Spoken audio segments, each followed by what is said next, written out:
Hey everyone, I'm Matt Doolittle in for Mitch English. And I'm Andrea Jackson. This is Daily Flash, your source for trending news and entertainment. We were talking about Jersey Shore, and our camera guy Braden said it came out in 2009. It makes me feel a little bit. A little bit better. So it would be 15 years instead of 25. Although some people would argue it feels like 25 years we've been indulged and exposed to reality TV. It's nuts, but they still keep making money, and the shows are still good. Exactly. So I know we brought it up a couple days ago, and it's been in the news that Muppet Vision 3D is going away at Disney. Okay, man. So my wife and I decided to take a trip out to the parks this last weekend, and I will tell you, I sat there and cried so hard at the end of that show because I don't know when I get back. They haven't announced when they're going to close it, although the rumors are it's going to be sometime mid next year. Yeah. But it's still like, I've been coming to this since I was a kid, like literally 7 years old, and this is the last thing Jim Henson ever directed. And they've got a Jim Henson like Muppet portrait up in there. Yeah. I'm wondering how long though until people start stealing stuff from there. Well, now are they going to move it somewhere else? Or are they getting rid of it altogether? The talk right now is they're getting rid of it altogether because they're repurposing that area at Hollywood Studios for Monsters Inc.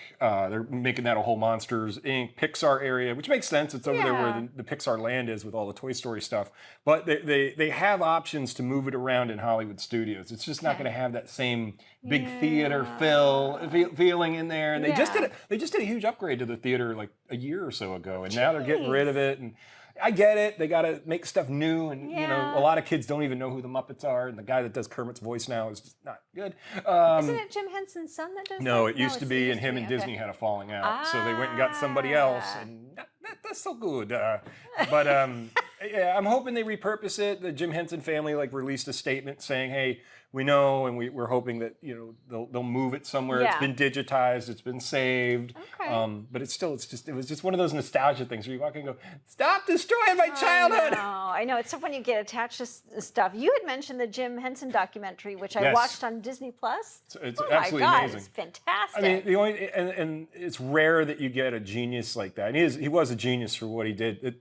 It doesn't seem to have a demon in his past. Maybe he was kind of a distant father because he was working so much. I think that's one of the main things you get out of it is that he was living in London where they were producing a lot of the stuff, or New York, and he was always working and working and working, and that's actually what ended up killing him was he had pneumonia and wouldn't go get it checked because he was working.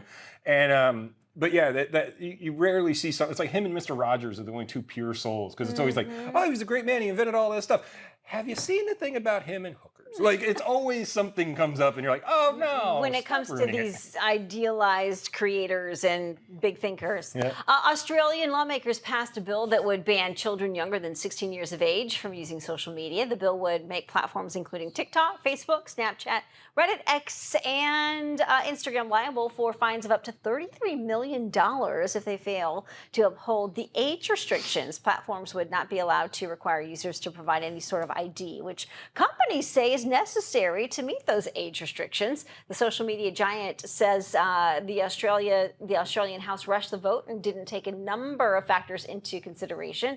YouTube and its parent company Google will be exempt because both are used in schools. Australia will start testing out ways to enforce the social media minimum age law starting in January. This to me almost comes across as a bit of a money grab from Australia to the social media companies. Yes. Because if you're not allowing them to check ID, then how do you prove their age and restrict them from using your social media sites? It also kind of feels like a play of, look, we're better than everybody. We're doing this before all the other countries, and we're going to implement it, and we're going to enforce it, which I don't see how you do. Every kid always lied on that thing. Are you X amount? Yeah, sure, I'm fine. You're not taking a picture of me, and how are you going to find out? It's a little bit too late. The time for that, I think, is past. Way for gone. Sure. Let us know what you think. Head to our website, dailyflashshow.com.